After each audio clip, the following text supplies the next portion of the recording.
कत्रो पुल हो त्यो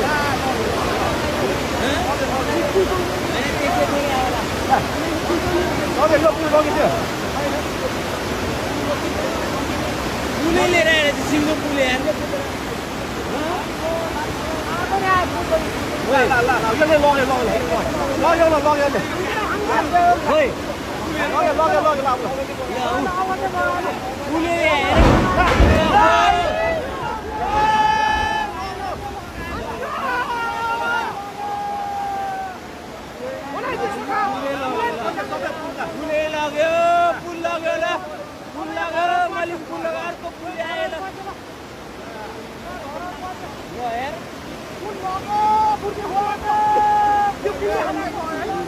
दुईटा पुल आयो एउटाले बङ्गाइले एउटाले लयो पुल लग्यो अब कति